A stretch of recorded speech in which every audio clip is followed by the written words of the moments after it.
Vamos orar então.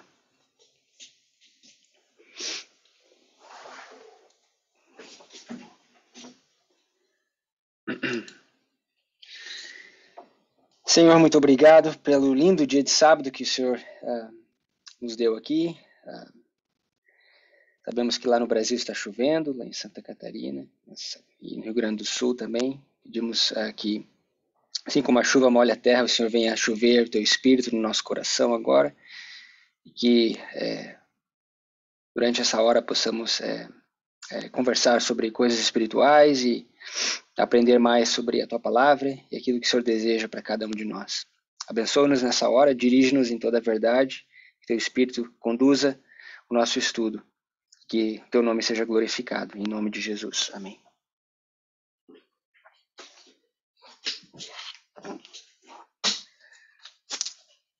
Ok, aqui deu uma esfriadinha hoje, tá gostoso, tava esperando esse friozinho chegar. Mas tá bom, vamos lá, né? Semana passada a gente não teve nosso encontro, e semana que vem nós vamos ter, tá? Então vai ser essa semana e semana que vem.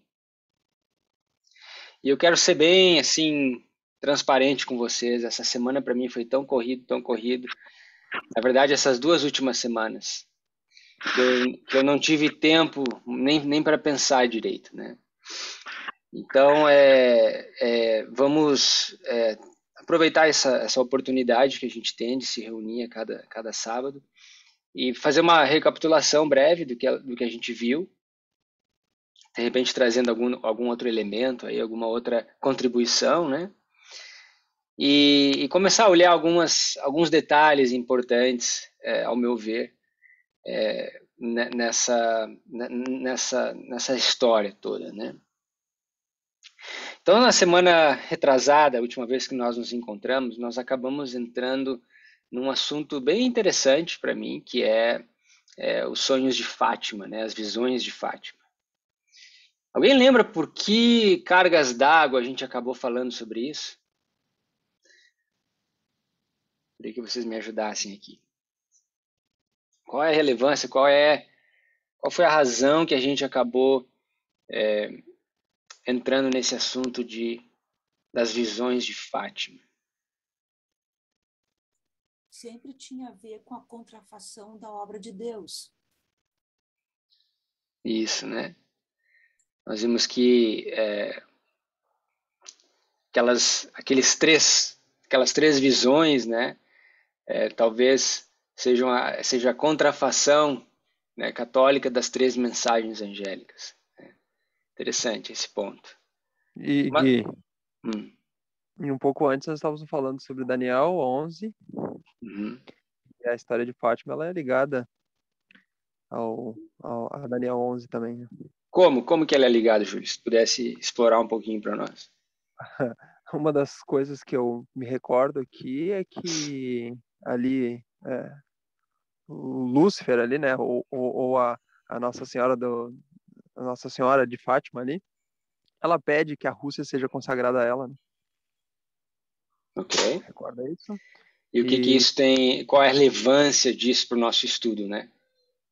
E a Lúcia também, ela teve uma visão, um sonho de algo, de um homem de branco que levou um tiro, ou que foi ferido, ou sujo de sangue, eu não lembro exatamente como é que era.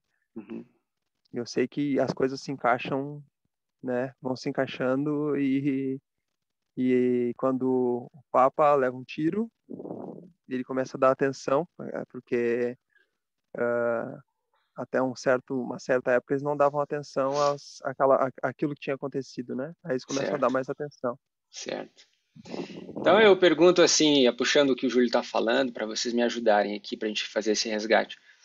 Por que a Rússia, qual é o interesse, né, de Nossa Senhora de Fátima, né, o Rei do Norte, vamos colocar assim, né, de Roma? Qual é o interesse de Roma que a Rússia seja ou fosse dedicada, né, ao coração da Nossa Senhora de Fátima, ou convertida, né, ao catolicismo? Qual o interesse? Foi bem? Tá. Também. Tá, eu aviso. Porque até então a Rússia nunca, nesse último século, a Rússia não foi dedicada a Deus, é um país totalmente ateu. E no momento que ela tiver o Papa tiver a Rússia na mão, ele praticamente tem quase todo mundo, só falta o mundo islâmico, que ele inclusive já tem uma parte na mão. Bom, aí começa a ficar interessante, porque aí começa a trazer para o cenário da guerra entre o Norte e o Sul, que esse é o cenário de Daniel 11, né? Só um parênteses aqui, Gabi, a Naomi queria falar com os primos se der, não sei se eles estão ocupados ou não, mas... então, esse cenário de Daniel 11 é justamente uma guerra entre o Norte, o rei do Norte, e o rei do Sul. E nós temos visto que o rei do Sul, nós temos um rei do Sul atualmente, né? Nós não estamos falando só de Ptolomeu, né, do passado. Mas na história mais recente nós temos um representante do Rei do Sul. E assim, da mesma forma, nós temos o Rei do Norte hoje, né? Então aí é o link, né? Aí que está a conexão que nos fez a história de Fátima. Por quê? Porque se você pensar, como a tia Inês falou, a Rússia ela é uma pedra no sapato para o avanço do catolicismo. Certo? Tanto é verdade que o que acontece em 1989? De 89 a 91.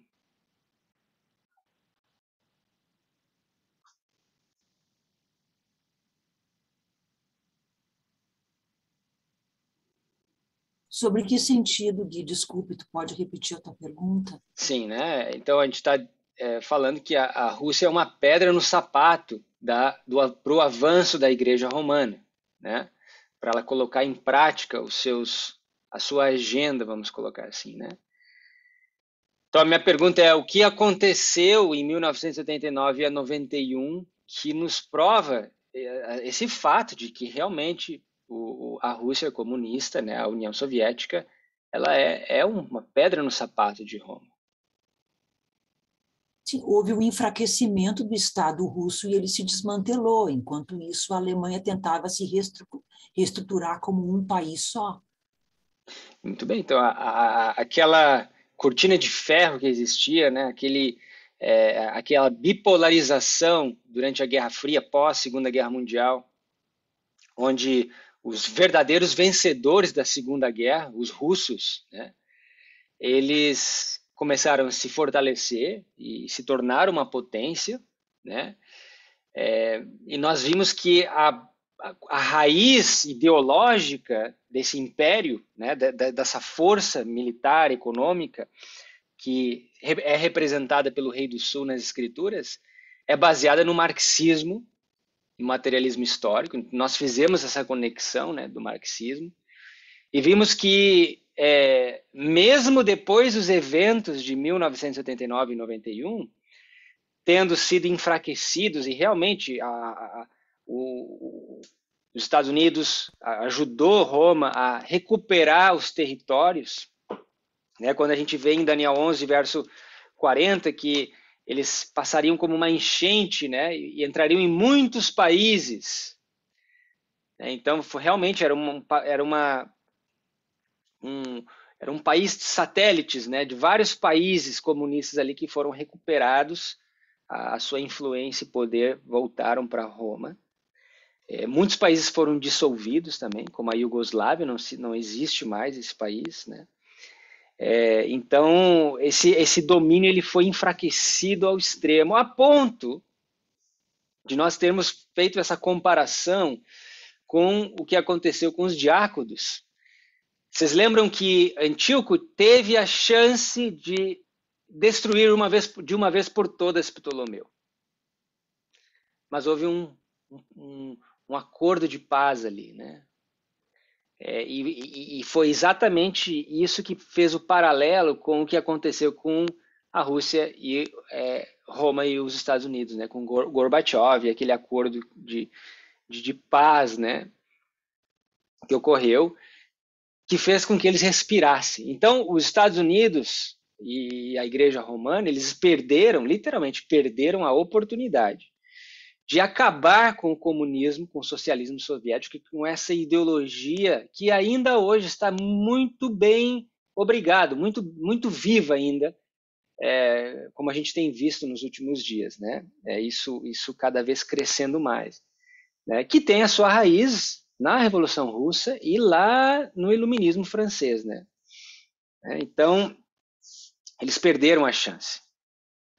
E aí, como a Bíblia nos ensina e a gente estudou, né, essa enchente ela foi até o pescoço, né, e não conseguiu tomar a cabeça. E a cabeça viva, ela consegue pensar, né? E passaram-se algumas décadas, né, e a Rússia começa a crescer novamente no cenário geopolítico. Não só a Rússia como um país, mas a sua ideologia, né, o seu pensamento ideológico começa a ganhar força em outros países, inclusive nos Estados Unidos. Os Estados Unidos, de uns anos para cá, tem se tornado cada vez mais socialista, no sentido de implementar políticas públicas baseado no socialismo. Como, por exemplo, né, eles chamam aqui welfare. Cada vez mais, né, a gente vê isso. O Brasil é a mesma coisa. No Brasil, cada vez a gente vê mais. E esses valores não só econômicos, mas também ideológicos, né?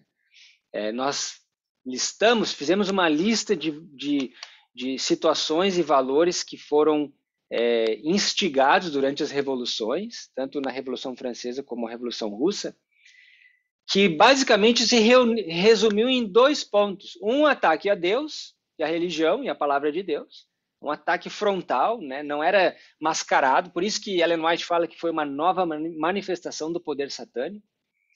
Roma, por muitos séculos, perseguiu, mas mascarada, né? Mascarada com um lobo com a pele de cordeiro. Mas esse poder, não, esse era uma nova manifestação do poder satânico que escancaradamente perseguia e queria destruir a religião.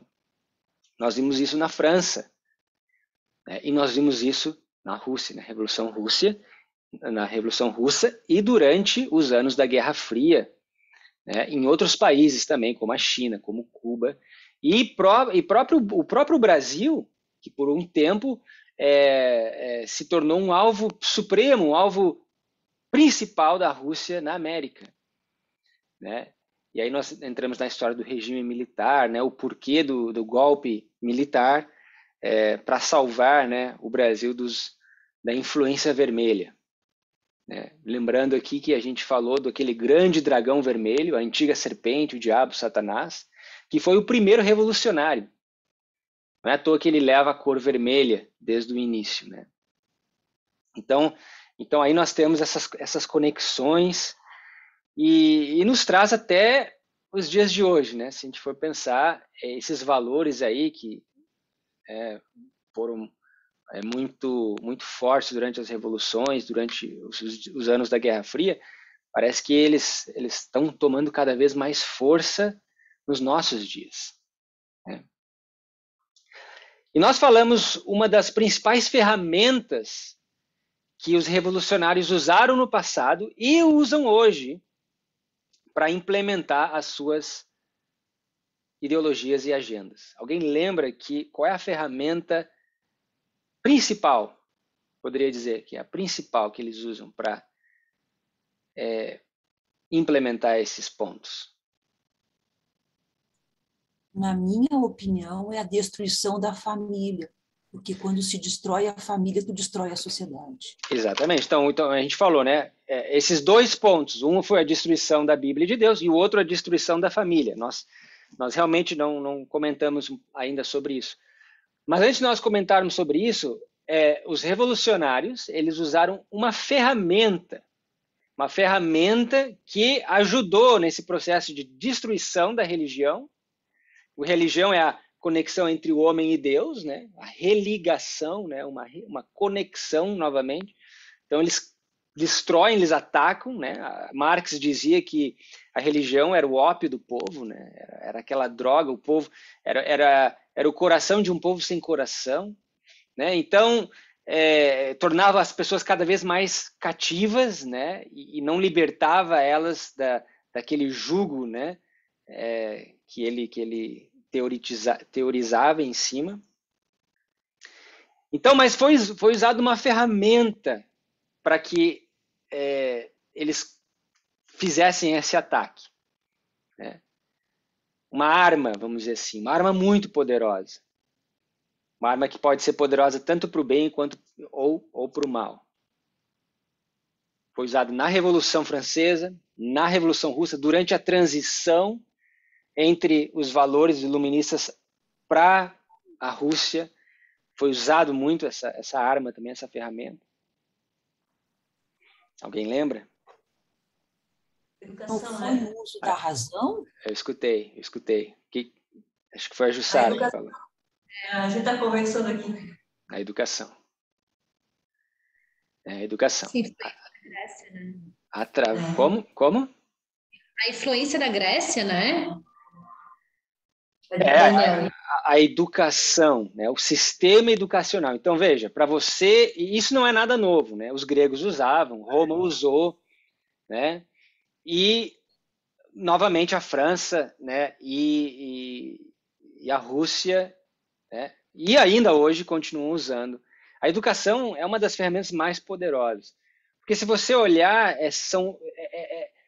através da educação, especialmente nas universidades, é que os jovens eram recrutados para os bandeiras vermelhas. Isso aconteceu na década de 60 no Brasil.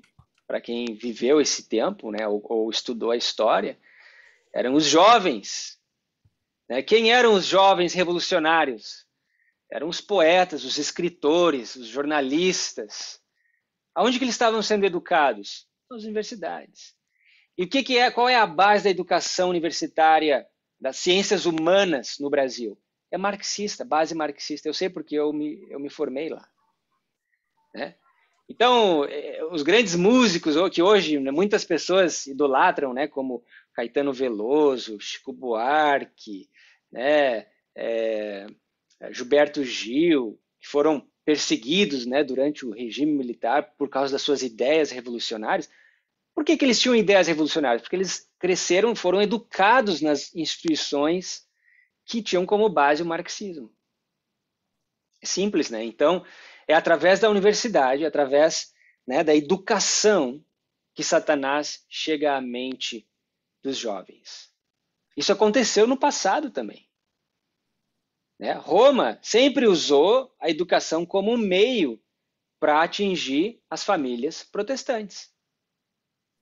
Sempre foi assim. Tanto é que quando Roma colonizou ou evangelizou a América, eles construíram duas coisas. Primeiro uma igreja, depois uma escola. Os jesuítas, as missões jesuítas, eles foram para educar. Então eles construíram uma escola. Porque eles sabem que se eles educarem os filhos até os 7 anos de idade, aquelas crianças têm uma chance muito grande de permanecer católicos para o resto da vida.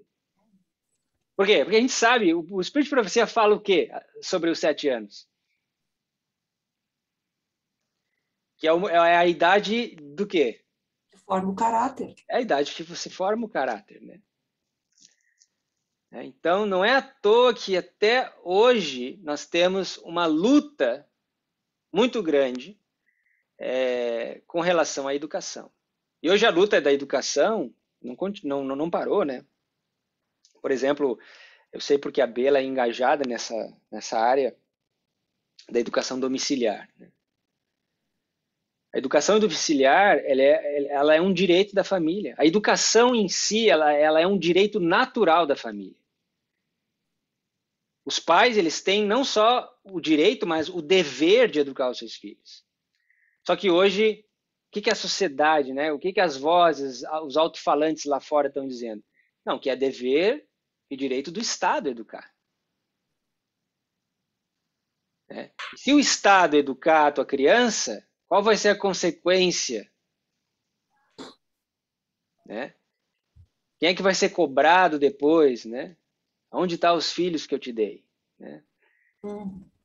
Né? Então, tudo isso é uma problemática ainda muito atual, ainda muito recente, é muito atual, né? Atual.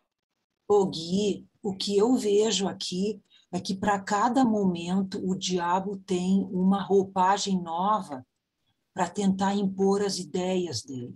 Exato. Quando ele percebeu que ele não tinha conseguido destruir a família e que cada vez mais as pessoas estavam se voltando para Deus e que ele não conseguiu destruir exatamente essa religação, né, de religião, de religare, né, em latim, de religar o homem a Deus, porque Marx já dizia que a religião idiotiza as pessoas. Exato. Né?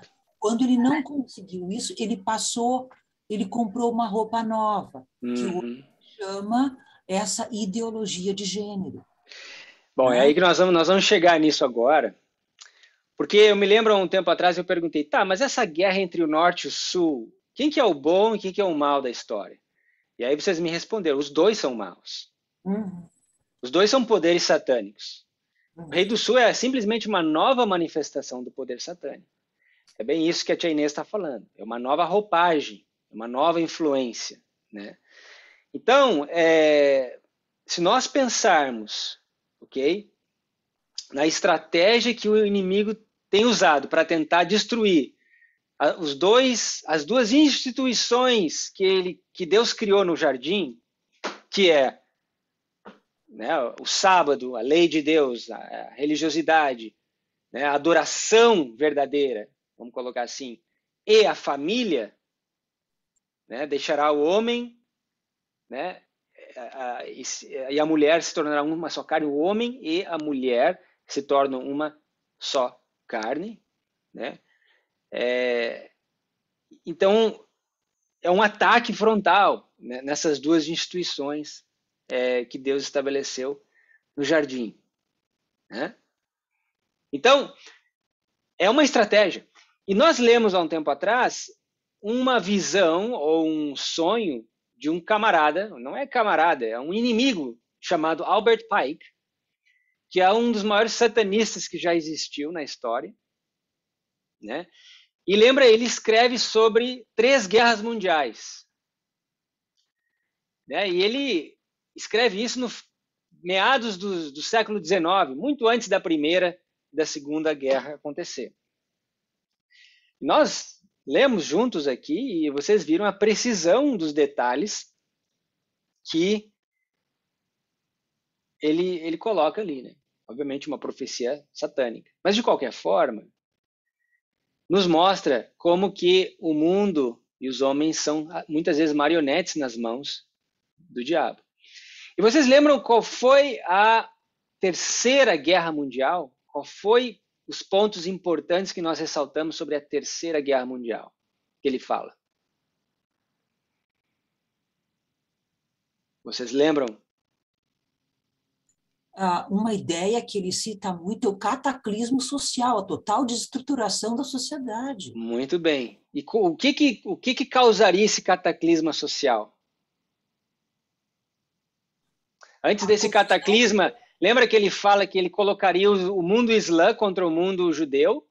E aquilo ali geraria um tumulto tremendo e, ao mesmo tempo, ele criaria um cataclisma social como?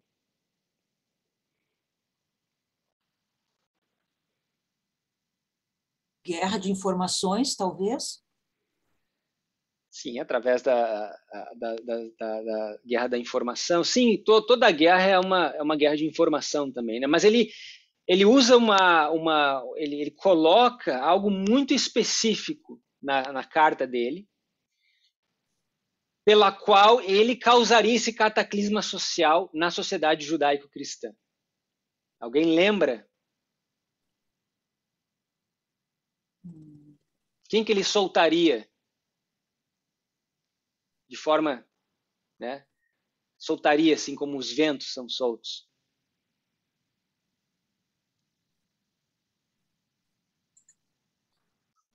O liberalismo.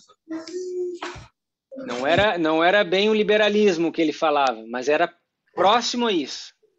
Uma unidade mundial, não é isso? Uma unidade, algo próximo ao liberalismo, mas não é bem isso que ele fala. Ateísmo? Ateísmo. Ele soltaria os ateus e os nihilistas. Sim, sim. Vocês lembram agora, né? Sim. E ele causaria com que eles e os valores, né, o que é o liberalismo e etc., causasse um estresse social tão grande, tá, que os cristãos, e aí ele chama os cristãos deístas, que são aqueles cristãos que não vão pela Bíblia, eles simplesmente acreditam em Deus. Deus existe, é uma força lá, mas, né, nós estamos aqui a nossa sorte, né? Não precisa seguir a palavra de Deus, não vamos ser tão dogmáticos. Os deístas, eles iam entrar num caos tão grande com esses nihilistas, com esses ateus. E aí, aqui nós entramos com as ideologias que nós temos visto, né? O ataque a Deus, o ataque à família, a ideologia de gênero, tudo isso nesse pacote. E causaria um estresse tão grande, tá, que levaria quase a uma guerra civil. Ele não usa o termo de guerra civil, mas nós podemos ver ali no texto que é uma coisa a ponto deles ficarem tão desgastados. Selvageria, exatamente. A ponto dos dois grupos ficarem tão desgastados que aos revolucionários serem vencidos, e ele fala que eles são vencidos, que essas ideias elas chegarão a um momento que ela será vencida. Por quê? Porque aí, ele diz, vai chegar um momento onde todos estão desgastados, sem um rumo, ele diz. E ali, então, Lúcifer vai introduzir a doutrina pura luciferiana. E um líder mundial. Quem é? Quem será? Né? Eu penso, esse grande líder, essa grande pessoa que resolverá os problemas da sociedade. Bom, nós como adventistas, nós temos há mais de 150 anos estudado, nós temos essas visões já, né, de quem será esse líder. Okay?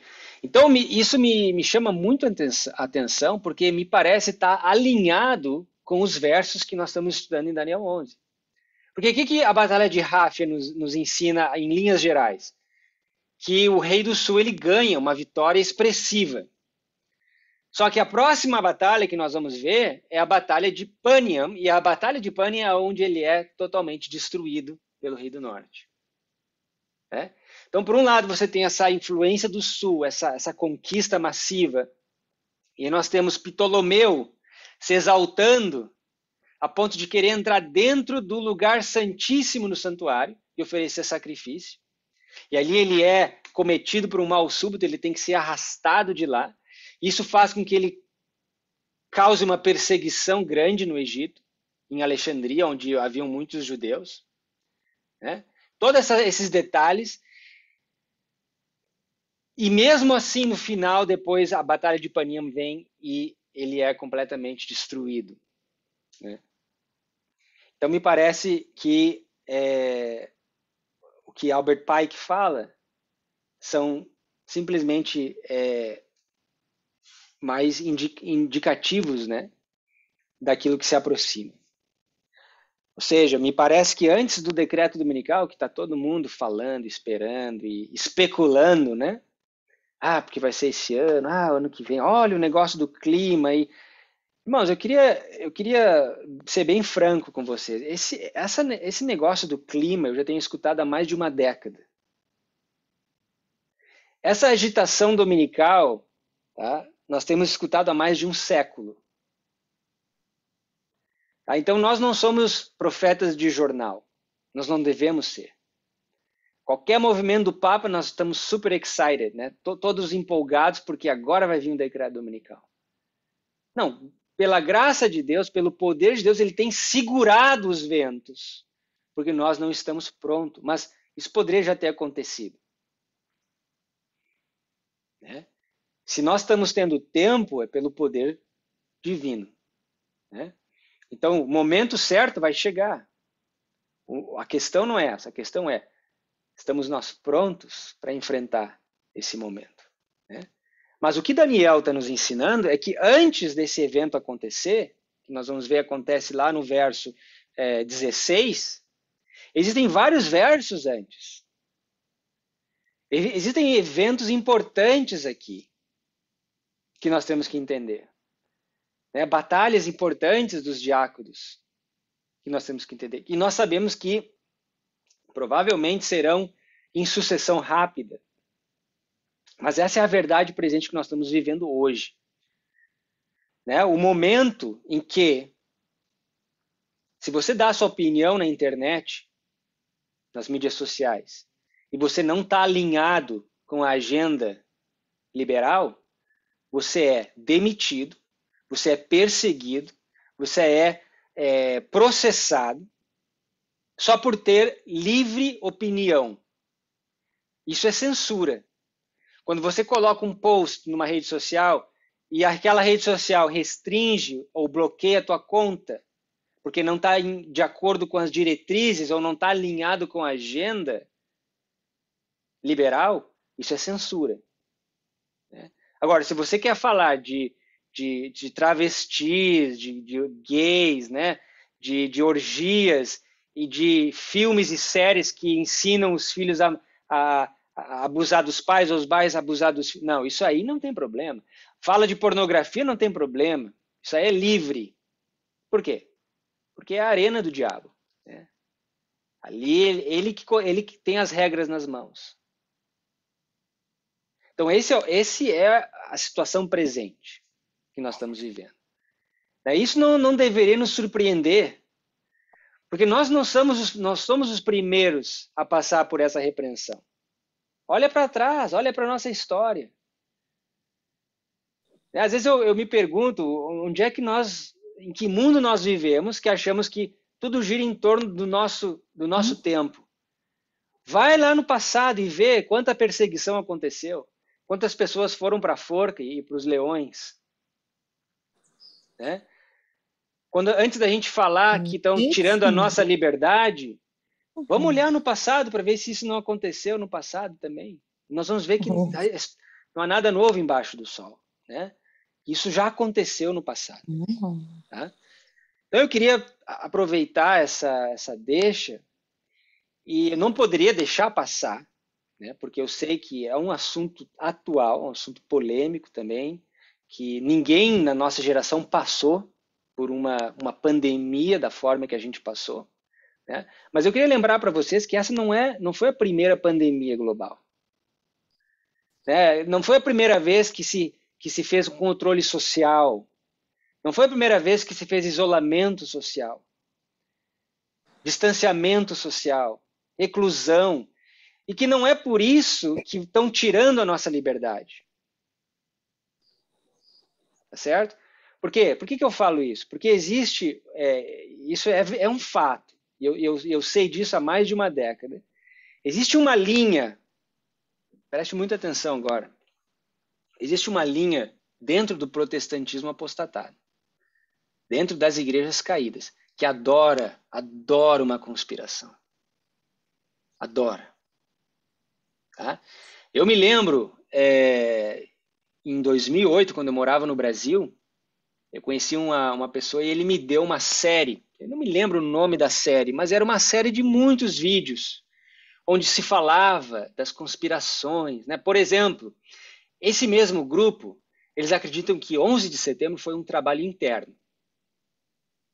O que eu quero dizer com isso? Que 11 de setembro foi um trabalho do governo americano, foi uma conspiração do governo para jogar o país contra o Oriente Médio, para que seus interesses econômicos, então, fossem conquistados.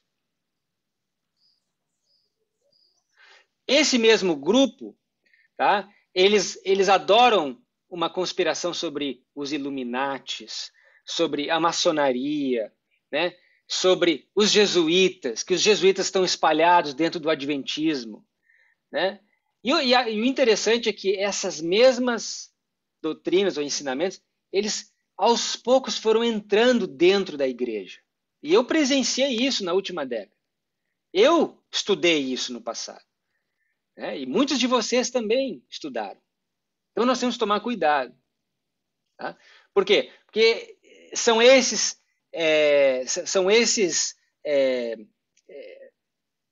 esse mesmo grupo, por exemplo, que acreditam que a marca da besta é o quê? É um microchip que vai ser implementado na sua cabeça, na sua mão, etc. Né? É o mesmo grupo que acha que a Terra é quadrada, que tudo é uma conspiração, que o homem nunca foi para a Lua, né? Quando você vê o avião deixando um rastro de fumaça, aquilo ali é um veneno que estão passando para modificar o clima, porque essa questão do aquecimento global é tudo uma falácia. Esse mesmo povo que promove essas ideias.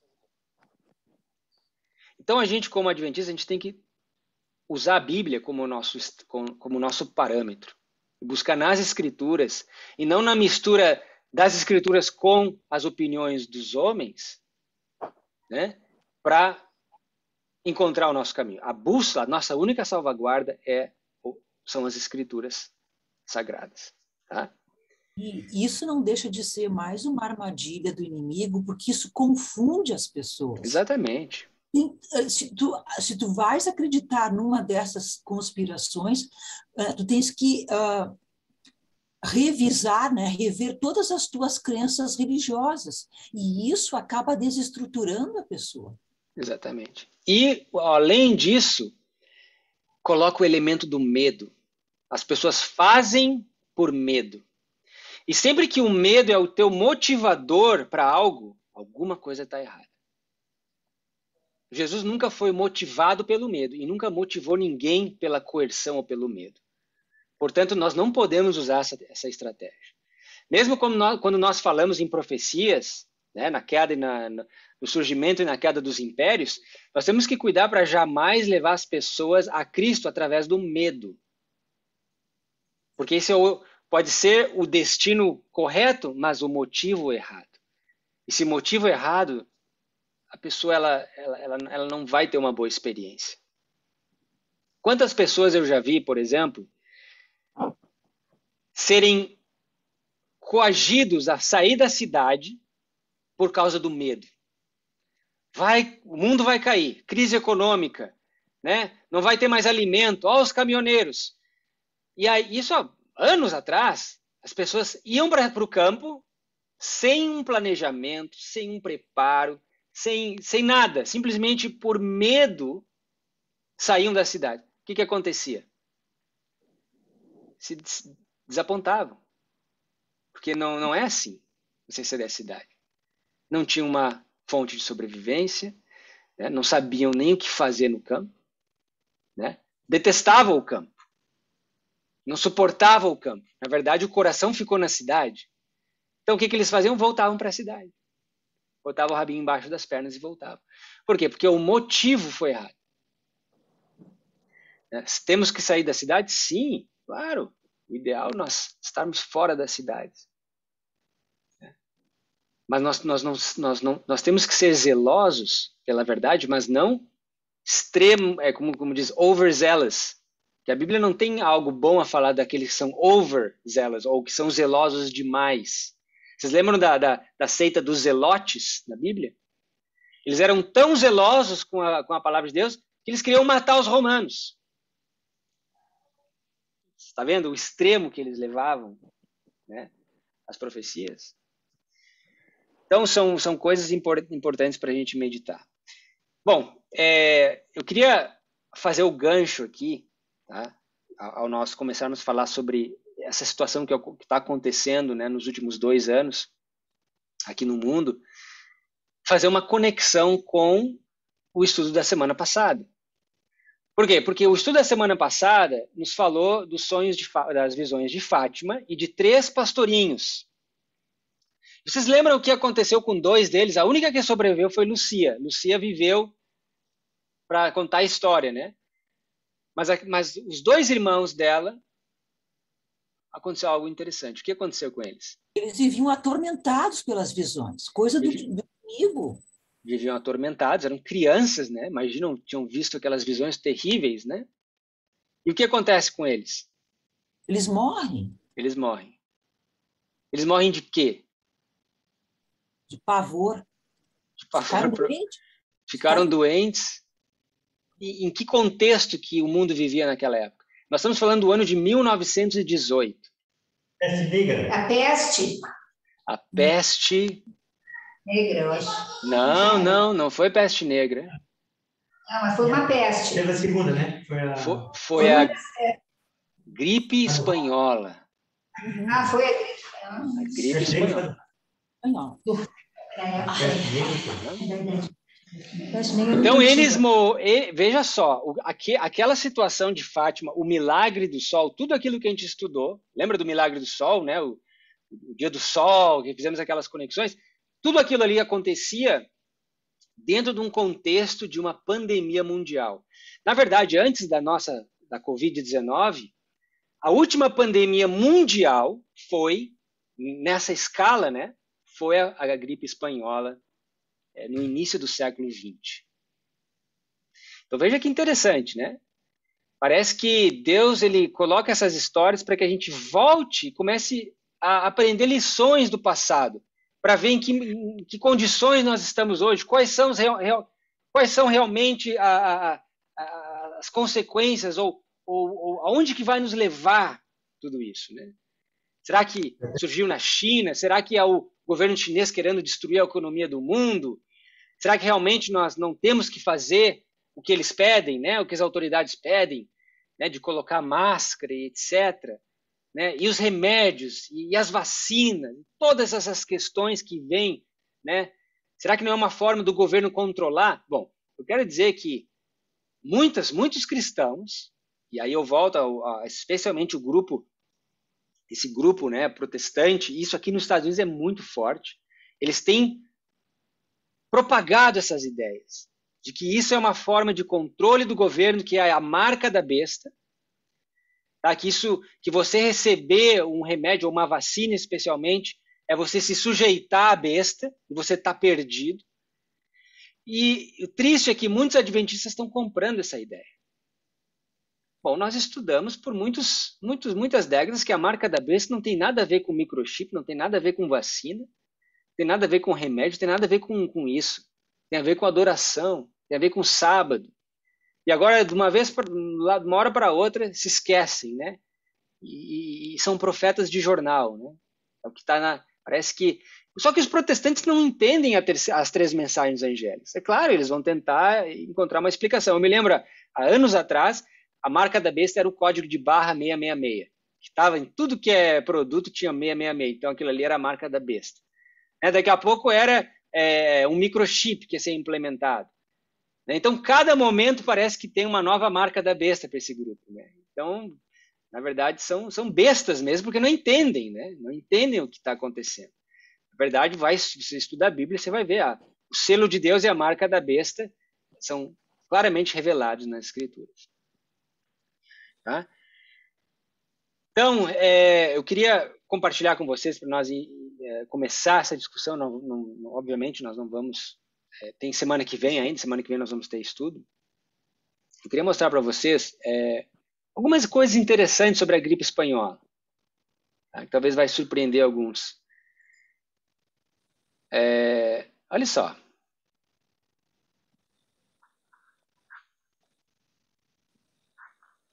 Tá. Deixa eu ver se eu consigo aumentar um pouquinho mais aqui. Muito bem. Conseguem ver o meu monitor?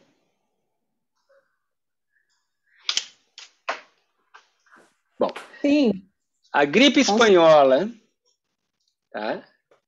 Ela infectou uma estimativa de 500 milhões de pessoas na época. Pode parecer não tanto, né? Só que naquela época é 1/3 da população. 1/3 da população foi infectada. Tá? Se você parar para pensar, hoje a população está em torno de 7 bilhões de habitantes. Tá? E a pandemia atual infectou em torno de 2, eu tenho até o dado aqui, deixa eu buscar rapidinho, mas são números fortes também. Para nós fazermos uma comparação aqui rapidinho.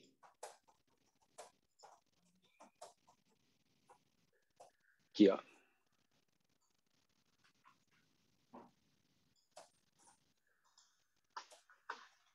Conseguem ver o mapa? Não, né? Deixa eu parar aqui, compartilhar de novo.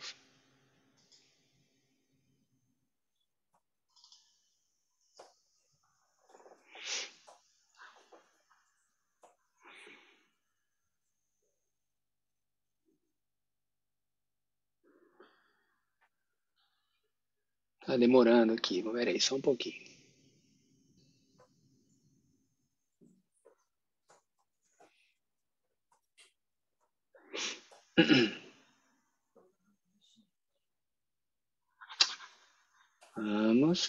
Vamos.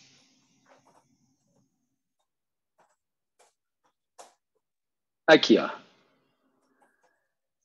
Isso aqui, vamos ver aqui.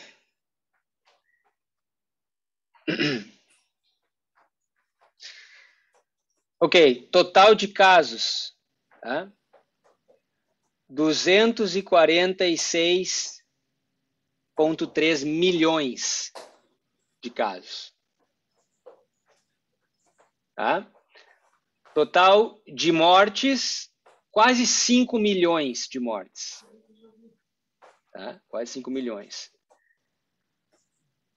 Então veja só, naquela época, no início do século XX, a gripe espanhola já tinha contaminado 2 vezes mais, 500 milhões de pessoas, que era 1/3 da população. Hoje nós temos mais de 7 bilhões, não chega nem a isso. Nem perto disso. Né? E aqui diz que estima-se que o número de mortes seja em 50 milhões.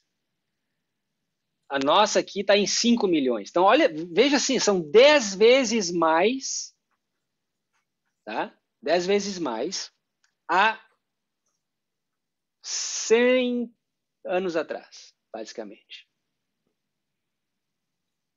Então, olha só a devastação dessa epidemia, dessa pandemia, né? Bom, aqui diz, olha só que interessante, os sensores da Primeira Guerra Mundial, então lembra aqui, é o final da Primeira Guerra Mundial, o mundo estava saindo, eu quero que você se coloque como um adventista nesse momento. Imagine que você é um adventista vivendo nessa época, no início do século XX, 1918, no meio de uma pandemia, a Primeira Guerra Mundial tinha acabado de se encerrar. E aí você lembrar de Mateus 24, eu virá rumores de guerra, guerras, nação contra nação, fomes, pestes, e então virá o fim. Você vai pensar, bom, é o fim do mundo. Né? Tá? Os sensores da Primeira Guerra Mundial minimizaram os primeiros relatos de doenças e sua mortalidade. Por quê? Porque por causa da guerra, a publicidade, a imprensa era censurada. Era censurada. Então não se publicava nada com relação a nada, na verdade. Especialmente uma peste dessa, né? Para não causar o quê? Uma desordem, né? Um caos na população. Então havia uma censura. Então eles minimizaram os relatos da doença. Isso me parece tão similar com o que aconteceu no início da pandemia, todo mundo dizendo, isso é só uma gripezinha, é só um resfriado, né? Minimizando, né, a doença. Então veja que não é nada novo, isso aconteceu no passado. Então eu estou pegando um exemplo aqui, que é o mais recente, tá? Para a gente analisar. Agora, por que foi chamado gripe espanhola? Hoje, se fosse colocado esse nome, até o Trump tentou, né, colocar o nome a gripe chinesa, se deu mal, né? Por quê? Porque não é legal, não é politicamente correto falar isso, né? Mas naquela época se deu a gripe espanhola. Por quê? Porque a Espanha foi um dos únicos países que tinha livre acesso, os artigos eram publicados de forma mais liberal, livre na imprensa, E os casos e as mortes foram sendo noticiadas muito na Espanha. Então achava-se que a Espanha era o centro, era o foco da infecção. Eu vou ter que colocar alguém no mudo que está dando um ruído bem forte aqui. Deixa eu ver quem é. Ok. Tá, então, é interessante. Por isso foi chamado a gripe espanhola. Não surgiu na Espanha a doença, né? Existem algumas teorias, né, que pode ter surgido em Boston, nos Estados Unidos, ou em algum lugar na Europa, mas certamente ela pegou esse nome por quê? Por causa da liberdade de imprensa na Espanha, que publicava artigos sobre a gripe. Tá? Interessante. Da mesma forma que a Covid, ela teve ondas de contágio, ou novas cepas. Tá? E interessante que foi a segunda cepa, a segunda onda, que foi a mais fatal, a mais mortal de todas. Então aqui diz que a segunda onda foi muito mais mortal que a primeira. Quando eu falo muito mesmo, você faz uma pesquisa, você vai ver. Foi realmente a que matou mais, foi a segunda onda, ou essa cepa fortalecida, por alguma razão. E olha só a causa da morte. Tá? O vírus foi particularmente mortal por desencadear uma tempestade de citocinas. Se eu pegar só essa frase e dissesse para vocês que vírus é esse que causa uma tempestade de citocinas, vocês não saberiam dizer que vírus é esse. Por quê? Porque exatamente o que acontece com a Covid é isso. Aqueles que são da área médica sabem que é uma tempestade de citocina que começa a desencadear uma resposta imune muito maluca no corpo. Né? Foi exatamente o problema na época da gripe espanhola. Tá? E aí diz ali, vários estudos documentaram que houve relativamente poucas mortes por gripe na China em comparação com outras regiões. Tal fato levou à especulação de que a pandemia de 1918 se originou onde? Mas parece que hoje também, né? Estão dizendo que os chineses foram os responsáveis pela Covid. Criaram, né, uma doença em laboratório para destruir a economia mundial. Então essas especulações não são de hoje. Já lá no passado já se especulava. Né? A China, né, ela sempre teve os seus inimigos, né, no passado. E, claro, a gente sabe, a influência socialista, né, comunista, etc. Tem uma série de fatores aí, né, a ligação com a Rússia e a União Soviética e tudo mais. Então, é óbvio que vai chamar a atenção se não há muitas casualidades na China e o resto do mundo tem casualidades. Óbvio que vai levantar uma bandeira vermelha, né, um red flag. Ok? Olha só. Os profissionais da saúde não podiam cuidar dos doentes, nem os coveiros enterrar os mortos, pois eles também estavam doentes. Sepulturas em massa foram cavadas e os corpos enterrados sem caixões em muitos lugares. Então, me parece que nós estamos vendo na TV no passado, né, São Paulo cavando covas comunitárias e jogando as pessoas ali, sem funeral, sem nada. Em Manaus, né, aquelas valas comunitárias, onde as pessoas são enterradas com famílias diferentes, porque o corpo é simplesmente um saco que colocam ali. Olha, esse aqui é o número tal, esse número tal pertence à família tal, mas você não sabe quem está ali. E muitas famílias relatando que quando viram, o morto era errado, não era o familiar deles. Então, um caos total. Os profissionais da saúde não conseguindo dar conta, os hospitais né, de campanha totalmente lotados, os profissionais ficando doentes, perdendo a vida por causa disso. Então, assim, não é nada novo. Né? Isso aí aconteceu no passado, isso aqui é um exemplo só, mas você vai lá, alguém falou a peste negra matou quase 1/3 da Europa. Né?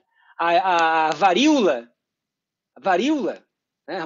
Ninguém sabe o que é varíola mais, né? Porque não existe mais, foi erradicada a varíola. A varíola matava, ela matou mais do que a Primeira e a Segunda Guerra juntos. Isso aí a gente parece que se esquece, né? Esses avanços. E como é que a varíola foi extirpada? Alguém sabe? Como é que ela foi erradicada?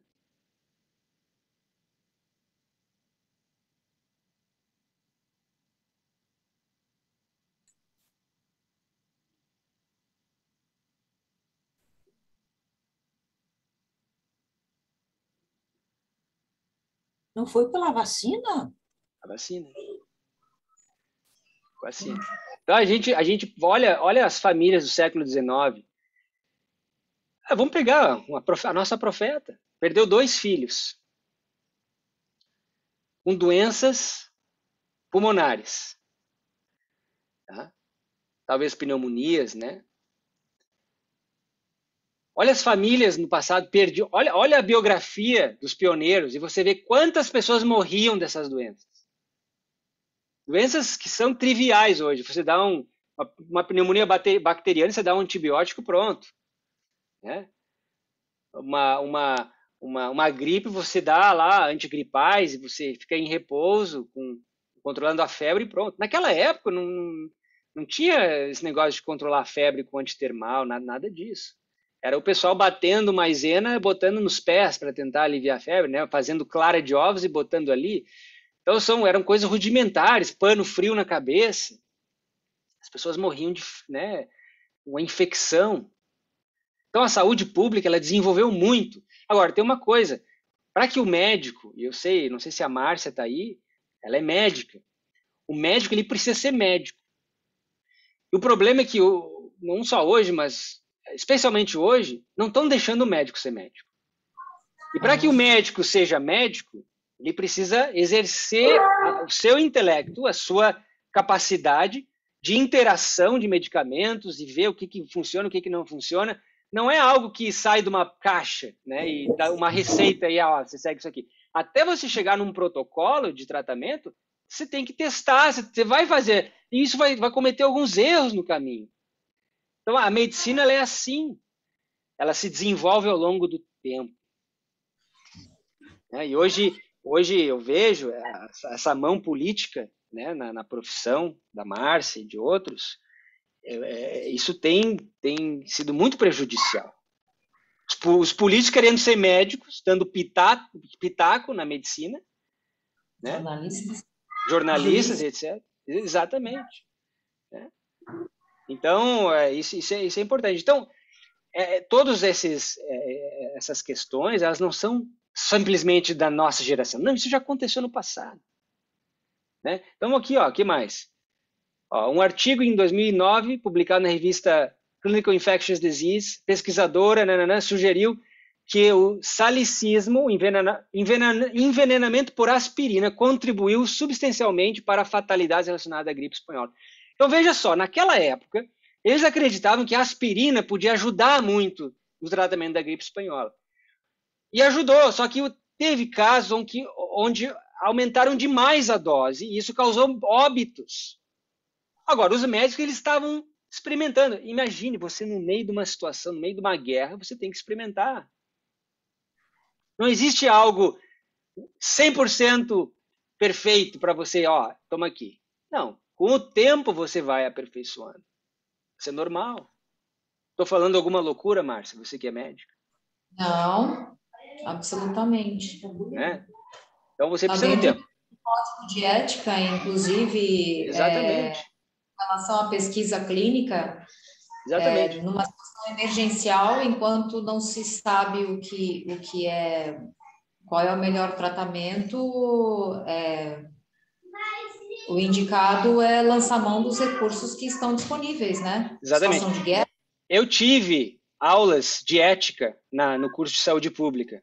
Fiz uma pós-graduação em saúde pública. E eu me lembro, faz um tempo já, mas eu me lembro de discussões fabulosas que nós tínhamos sobre a ética no avanço médico, no avanço de remédios, de vacinas, etc. Que muitas vezes hoje seria um absurdo, o maior absurdo do mundo. tá? A forma que eles testavam nas pessoas, né? A própria varíola, nós estávamos falando sobre a varíola, não sei se vocês sabem, mas a primeira vacina da varíola, aquela cepa mortal, ela foi feita por uma cepa que não era tão mortal, que perceberam que neutralizava a cepa mais forte. Só que o que eles faziam? Eles infectavam a pessoa com o vírus.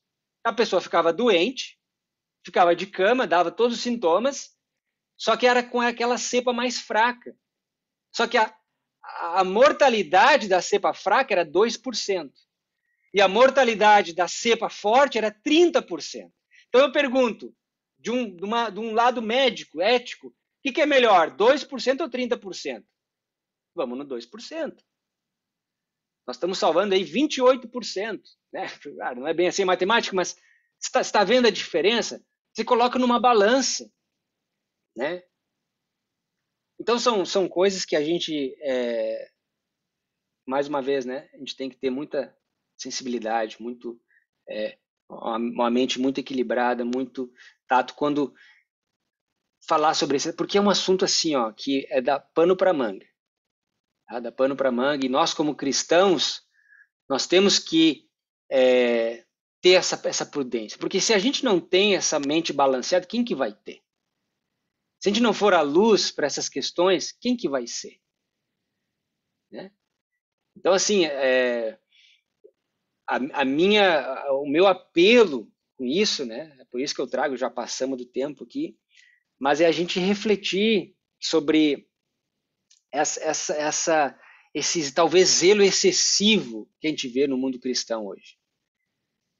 E penetrando dentro da igreja. Nós temos adventistas que realmente levam ao extremo. Agora mesmo a gente saiu da igreja, escutamos um sermão de um adventista overzealous, zeloso demais, que leva ao extremo. Você pode levar ao extremo em várias áreas da tua vida. Pode ser na reforma da saúde, na tua alimentação, né? No teu vestuário, no teu entretenimento. Né? Então, por exemplo, vou dar um exemplo para vocês, para ilustrar. Tem pessoas que, e nós escutamos hoje novamente, o senhor lá, o irmão, falar que a competição ela é satânica. Né? E realmente, Satanás ele quer competir com Cristo, né, até hoje. Só que aí se você pega essa ideia de que a competição é satânica, você quer trazer isso de forma literal e aplicar em todas as áreas da vida, o que vai acontecer? O que vai acontecer? A estagnação, que na verdade a competição leva ao desenvolvimento, inclusive, de novas ideias. Exatamente. Então, assim, por isso que você não pode pegar esse conceito e aplicar de forma generalizada. Então, você tem que qualificar. A competição, ela é prejudicial? Sim. Num nível, ela é prejudicial. Só que, por outro lado, o mercado hoje é competitivo. Você vai fazer uma entrevista de emprego, você tem que pensar na estratégia que você vai ter para ganhar aquele emprego. Você está competindo, né? Se você vai fazer um entretenimento, por exemplo, a gente aqui de vez em quando joga disco, né? Eles chamam disc golf. Tu joga o disco num basket, assim, é como se fosse golfe, mas é com aquele frisbee, né? A gente se exercita, a gente se diverte. Ninguém está lá para competir, mas querendo ou não, é um jogo de competição, né? Quando as crianças estão brincando com a bola, para lá e para cá, um tentando pegar a bola do outro, aquilo ali é competição. Então, assim, você tem que qualificar, você não pode generalizar. Né? Você não pode generalizar. A mesma coisa a alimentação, a mesma coisa o vestuário. Né? Por exemplo, o vestuário, a Ellen White fala que nós temos que ter as extremidades do corpo sempre aquecidas. Que o sangue ele precisa circular de forma aquecida. Bom, isso é muito importante para quem vive em lugares mais frios, especialmente. Agora, se você vai sair num calor de 40 graus, né, porque você vai sair de camiseta, então, quer dizer, eu estou de camiseta, eu vou ter que cobrir os meus braços, minhas pernas, né, a minha cabeça, para que todo o corpo esteja naquela temperatura? Não, absurdo. Mas muitos acreditam, muitos adventistas acreditam. Vão fazer jardinagem de saia. Só que aí, claro, de saia não dá. Então, botam uma calça por baixo, botam a saia e vão fazer jardinagem. Ou vão fazer um hiking, uma caminhada de saia. Ah, não, mas a saia longa não dá, então tem que botar uma saia mais curta. Ah, mas... então, a questão não é a saia longa, a questão é a decência, a modéstia. Né? Então, você pega o princípio, você não generaliza as coisas. Só que isso está acontecendo direto. Então, por um lado, nós temos aqueles extremamente liberais. Por outro lado, nós temos essa generalização, ser zeloso demais a ponto de se tornar algo doentio, né? Por isso a Bíblia diz, nem para a esquerda, nem para a direita. Você vai escutar uma voz e esse é o caminho. É o caminho balanceado. Mesma coisa a alimentação. Alimentação é a mesma coisa. Muitos dizem, eu não vou tomar a vacina porque vai colocar uma coisa dentro do meu corpo que eu não sei, ou não vou tomar um remédio para tirar a febre porque aquilo ali é um químico. Só que eu nunca vi o Espírito de Profecia falar que a vacina nunca deve ser introduzida no corpo ou que o remédio nunca deve ser introduzido no corpo. Mas ela fala que o queijo nunca deve ser introduzido no corpo, no estômago. Mas aí continua. Muitas pessoas que pensam assim, continuam comendo queijo, carne. Então, quer dizer, você vai haver um desequilíbrio. Né? Ou então, continuam com aquela mistura maravilhosa, né, de leite, ovos e açúcar, que ela chama um veneno. Então, estão preocupados com o veneno da vacina, mas não se preocupam com o veneno da comida. Né? Então, uma incoerência grande. Né? Ou então fanatismo dentro da igreja é o que mais tem. A gente tem que tomar muito cuidado.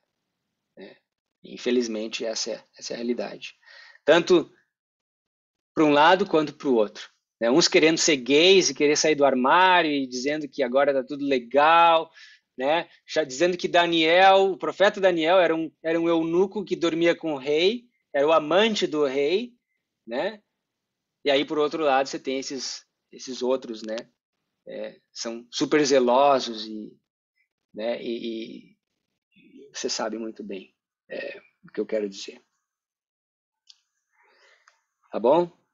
Semana que vem nós vamos finalizar essa parte aqui e olha só que interessante, só para a gente encerrar aqui. Medidas de distanciamento social foram introduzidas, por exemplo, fechamento de escolas, teatros, de locais, culto, limitando o transporte público, proibindo reuniões em massa. Eu queria lembrar vocês, na verdade, vocês me dão mais 5 minutos, porque abra comigo em Isaías capítulo 1, para nós abrirmos a Bíblia aqui e vocês não dizerem depois, mas ele nem abriu a Bíblia, o que está acontecendo? Olha só, Isaías, vamos usar um pouquinho a Bíblia. Isaías capítulo 1. Alguém lê para nós aqui o verso 6, só o verso 6. Vocês conhecem o contexto aqui, tá? Mas eu quero só o verso 6.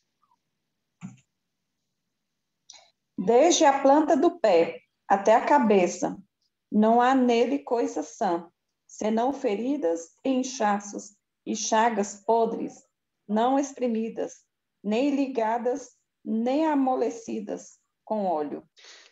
Pergunto, quem é esse que tem tá tudo podre, desde a planta do pé até a cabeça, não tem coisas só chagas, feridas, espremidas, apodrecidas, né, infeccionadas. Quem é esse sujeito aqui? O povo de Deus. O povo de Deus. E que doença é essa? Se você fosse pegar uma doença para descrever isso que no verso 6 está falando, que doença você escolheria? O povo de Deus está com que problema aqui? Paganismo. Sim, tudo isso, mas em termos de doença, qual seria a doença literal que está descrita aqui nesse verso? Que tipifica a situação espiritual do povo? A varíola. Varíola? A lepra, não é? A lepra. A lepra era uma doença infectocontagiosa. Deixa a pessoa assim. Infectocontagiosa, da mesma forma que a varíola, que a gripe, que a Covid, são doenças infectocontagiosas, certo? Então, a lepra é a condição do povo de Deus. Vocês lembram que quando nós estudamos a Batalha de Raf, nós vimos que tinha um rei que recebeu lepra na fronte? O rei Uzias, que era contemporâneo de quem? 3 profetas nós falamos ali. Isaías, né? Um deles era Isaías.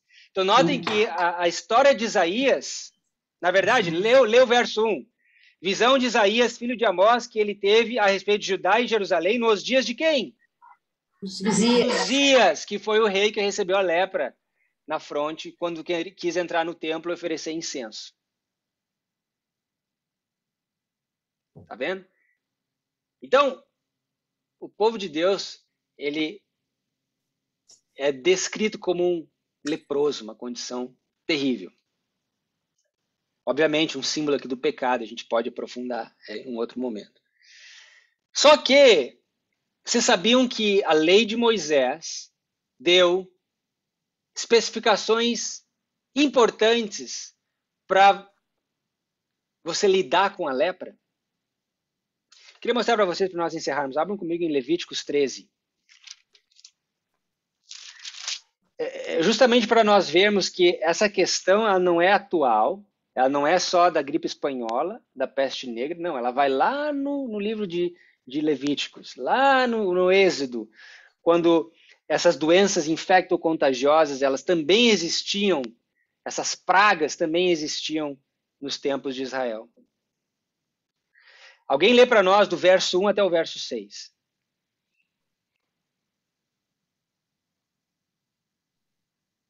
Levíticos 13, 1 a 6. Falou mais o Senhor a Moisés, a Arão, dizendo: quando um homem tiver na pele de sua carne inchação, ou pústula, ou mancha lustrosa na pele de sua carne, como praga da lepra, então será levado a Arão, o sacerdote, ou a um de seus filhos, os sacerdotes.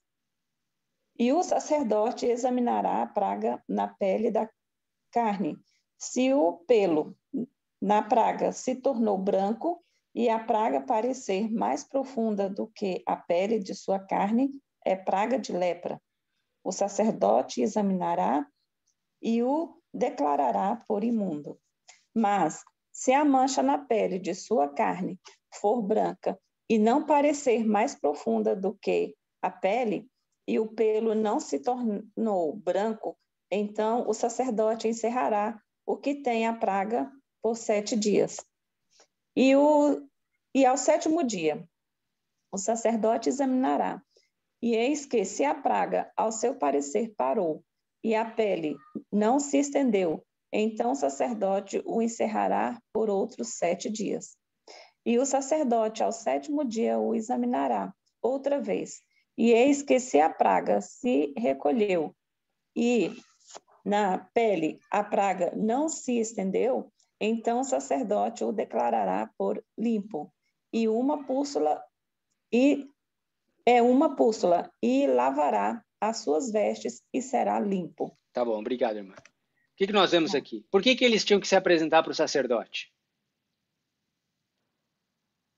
Quem era o sacerdote aqui? Os filhos de Arão, né? Ele tinha que examinar, né? Pois é, por que o sacerdote examinava? Achei que esse era o trabalho do médico examinar. Isso, exatamente. Ele fazia o papel de médico. Ele fazia o papel de médico também. Tá? Então, qual que era o mandado aqui? Se apresenta para o médico, deixa o médico se examinar, o sacerdote examina. E se fosse o diagnóstico da doença contagiosa, da lepra, qual era a recomendação do médico? Se afastar por 7 dias. Como é que a gente chama isso hoje? Quarentena. Quarentena. Quantos dias? 7. E depois, se não, 7. depois mais? 7. 15 dias. 14 dias de quarentena. Eu achei que a quarentena era algo novo que estavam implementando aí para ter o controle social, né, o controle político. Não. Isso aqui é princípio médico, sanitário. Tá nas escrituras. Então, por quê? Porque a doença era contagiosa. Então, você se isola para não contagiar outras pessoas. O problema de hoje é que ninguém quer se isolar. E aí a doença se espalha. Né? Mas se todos obedecessem o mandato de se isolar, ia ter menos. Né? Se os doentes usassem, se isolassem, usassem as máscaras, ótimo. O problema é que não usam. Aí pega todo mundo. Aí todo mundo tem que usar.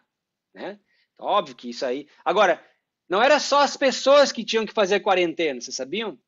Que mais que fazer quarentena? Numa doença infecto-contagiosa, ela pode passar de pessoa para pessoa, mas ela pode passar através de quê também? O sangue? Sim, de pessoa para pessoa, né? Mas do sangue ou das partículas, né, que você lança no ar, né? Ou seja, você dá um espirro e vai embora. Aí outra pessoa vai, senta na mesa e come. O que está acontecendo ali? Transmissão. Transmissão através do quê? Como é que a gente chama isso? Tato, toque. Do toque, da superfície, né? Isso. A contaminação da superfície, né? Numa mesa, de uma cadeira, ou de uma caneta, sei lá, qualquer coisa. Você está contaminado, você toca aquele negócio, e aí a pessoa vai lá depois e toca. É a contaminação através da superfície. Olha o que a Bíblia diz. Próximo capítulo, no 14, verso 33. Quem mais que teria que fazer quarentena? Olha só, eu vou ler para nós o verso 33. Falou mais o Senhor a Moisés e Arão, dizendo: Quando tiveres entrado na terra de Canaã, que vos hei de dar por possessão, e eu enviar a praga da lepra em alguma casa da terra da vossa possessão. Quem é que enviou a praga aqui?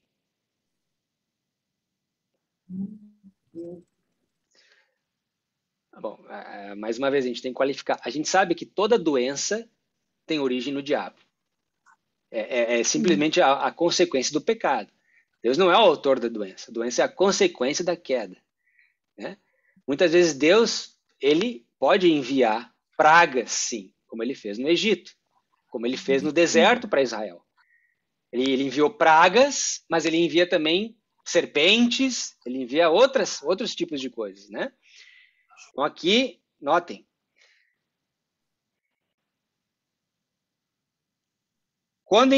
Quando tiveres entrado na terra de Canaã, que vos hei de dar por possessão, e eu enviar a praga da lepra em alguma casa da terra da vossa possessão, então aquele de quem for a casa virá e informará ao sacerdote, dizendo: Parece-me que há como que praga em minha casa. Onde é que estava a praga? Dentro da casa. E o sacerdote ordenará que desocupem a casa antes que entrem para examinar a praga, para que tudo o que está na casa não seja contaminado. E depois entrará o sacerdote para examinar a casa. E vendo a praga, eis que se ela estiver nas paredes da casa, em covinhas verdes ou vermelhas, e parecerem mais fundas do que a parede, então o sacerdote sairá da casa para fora da porta e fechará a casa por 7 dias. Quarentena da casa aqui. Depois, ao 7º dia, o sacerdote voltará, examinará, e se vir que a praga nas paredes da casa se tem estendido, então o sacerdote ordenará que arranquem as paredes e que estiver a praga e que as lancem fora da cidade no lugar imundo. E fará raspar a casa por dentro, ao redor, e o pó que houverem raspado lançarão fora da cidade no lugar imundo. Depois tornarão outra pedras e porão no lugar das primeiras outro barro que se tornará e a casa se rebocará. Então, notem. Você pode continuar lendo depois. A casa tinha que entrar em quarentena. E eu imagino que doença terrível, né? naquela época. Hoje a hanseníase ainda é uma doença terrível, mas ela tem tratamento. É o que nós falamos. A medicina ela vai evoluindo aos poucos, né? Agora, tem muito adventista aí que eu acredito que na hora de arrancar um dente, vai querer tomar anestesia. Né? Graças a Deus a gente tem anestesia.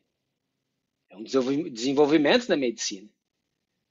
Agora, muitos adventistas, esses mesmos, deixam os filhos febris, uma coisa é você aguentar uma febrezinha leve, para que o corpo reaja mais rápido. Outra coisa é você deixar a criança com 38,5, 39 de febre, a ponto de ter um ataque, né, uma convulsão, alguma coisa, é perigoso. Então, a gente tem que ser racional, né? Deixar de ser fanático nessas horas. Né? Então, você faz a quarentena na casa, raspa as paredes, que doença terrível, né? Aqui fala as paredes verdes e vermelhas, né? Coisa horrorosa. Tanto é que se havia cidades de refúgio onde os leprosos viviam ali no confinamento, no isolamento total, né? Porque a lepra não tinha cura. Era algo que não tinha cura, né? Só Cristo mesmo para curar a pessoa da lepra. Né? Então as pessoas eram confinadas para sempre. Então, agora, o confinamento não era bom, claro que não, mas era para o bem das outras pessoas.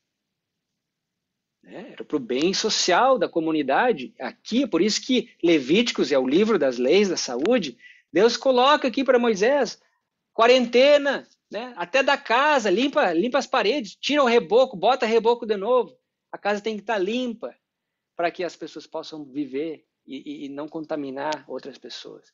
Então, são princípios de senso comum, muitas vezes, né? Que hoje muitas pessoas têm distorcido e levado para um extremo e dizendo, não, isso aí é o controle social, isso aí, né?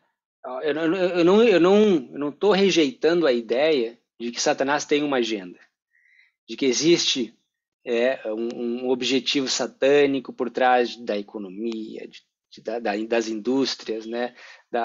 A intenção de um lucro sobre a farma, né? Os medicamentos e vacinas. É óbvio que tem interesse. Óbvio, isso aí é óbvio, isso é claro, né? Não é isso, né? Não é isso. É simplesmente o senso comum. Nós temos que ter uma mente equilibrada, balanceada, né? Essa é a minha visão, né? que eu compartilho com vocês. Tá? Então, o distanciamento social não foi só na gripe espanhola, não foi só na Covid, está lá no livro de Êxodo, no livro de Levítico, né? Na época do deserto. Tá bom? Semana que vem a gente continua a ter mais alguns pontos aqui sobre uso de máscaras. Houve um movimento anti-máscara também, da gripe espanhola. Nada de novo. Mais uma vez a gente repete essa mesma história nos dias de hoje. Né? Ok? Desculpa aí ter me alongado um pouco mais, mas eu tinha que ler um pouquinho da Bíblia. A gente acabou se estendendo um pouco demais na nossa fala. Eu vou orar e aí a gente pode abrir para comentários, tá? Senhor, muito obrigado pelo momento de reflexão. Nos ajuda a ter essa mente equilibrada, balanceada, entendermos, discernirmos a condição em que vivemos. E para que também possamos informar outras pessoas e ser luz no caminho dessas pessoas. Obrigado por nos abençoar nesse sábado. Pedimos uma bênção também para a nova semana que se começa, que se inicia. Que possa ser uma semana de vitórias contigo, ao nosso lado. Que possamos estar sempre conectados à videira, recebendo diretamente da fonte aquela seiva que nos nutrirá e nos fortalecerá a cada dia. Nos abençoa em nome de Jesus. Amém.